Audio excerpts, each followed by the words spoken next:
When I was starting out my career, I went to Auburn University and I was in business school, and I was like, that's not for me. I'm an artist, so I went to the art building and I said, as soon as I smelled it, it smelled like oil paint, and I thought, this is the place for me. And when I found graphic design, I stuck with it. And really, a graphic designer is just a communicator. And we ask a lot of questions. So when a client says, we want the color green, I say, what color green? And I get specific about every different thing that they suggest they might want. I make websites, brochures, logos like this one. And usually when someone comes to me, they're either wanting a refresh or they want something from scratch, like this company here. And with a refresh, they've had the same brand for maybe 30 years and we're redoing it, or they just want to update their look. And those are different types of ones. A challenge I have is with groups. This is a project for the city of Asheville, and it's so funny when I look at it now. It looks like it was so easy to come up with these ideas, but luckily the Greenways are here now, and they're starting in the River Arch District, and it's just fun to see a campaign come to fruition. A lot of my work gets rejected. So much gets rejected, and I feel like rejection is just part of the design process. And usually I present 3 designs, and they'll pick one. So there'll be 2 that are rejected. So what? They picked one. But sometimes they reject all of them, and that's just informs what they. Anyway, I also like to collaborate. This is a collaboration I did with Hannah Danzy. She's a local artist. She does these really neat paper cut things. You can see it spraying out there. And my first project doing illustration in town was with the Downtown Association. This is for the Spare Change for Real Change program. These boxes are still up. They've been up for a lot of time. It's really fun to walk around and see them. But I worked and lived downtown, and it was a really great place to put money when you want to give it to a homeless person. But in those boxes, you knew they'd go to the right place.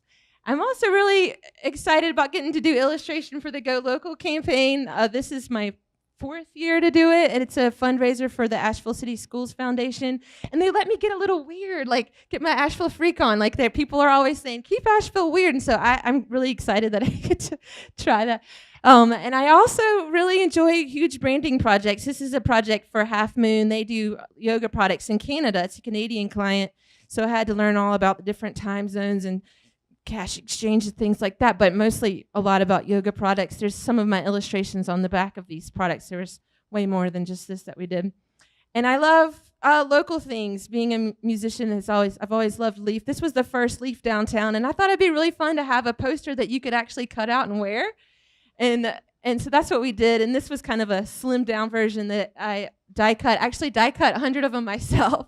I had a special cutting machine that showed some Leaf spirit. I have redone the Bob Moog logo many times over the years, and I'm really excited now. They have this museum that's opening, and you can see how these match. And this is the fun part about being a designer, is building a design system and making it efficient. Here's an example of a refresh. This is an ice cream company in San Francisco, and they're opening 5 more stores, and they just needed to tighten up their logo. So you can just see how the one on the right is a little more clearer and a little cleaner, and it doesn't stray away from the past, but it gives them something that's more functional as a logo. And when people saw this logo in 2018, they may not have remembered 2015's logo, but maybe they did somewhere and it sparked something, and they both have meanings that are relevant for the particular event that went on in the downtown area. Here's an example of a rejected logo. The one on the left was rejected, and rejection also informs what they really want. So after they saw this one, they said, we want something more ornate.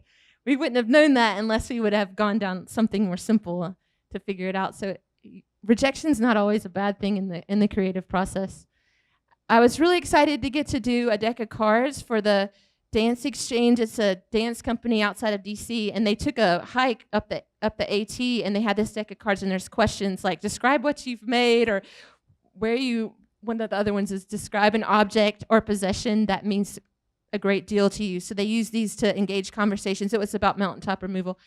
And because of that project, that work informed this project I did with New Belgium. It was an art globe glass. They only make one a year, and it was the year that they were opening their facility in the River Arts District where my studio was at the time. And I was just so excited. I had so much to say in this small area. The penny cup already had a logo, and they just needed a packaging to go along with it. So this is an example of working with an existing look and creating something that matches. And it talks about community and making great coffee, which is something that they do locally. I'm really excited to be doing some more like hands-on artwork. This is a mural that I am working on now. I haven't started painting it on the wall yet because of construction, but it's for the new Biscuit Head in Arden. So if y'all are ever out there, you can know who did the artwork. And they have biscuits the size of cat heads. If you haven't tried one, they're delicious.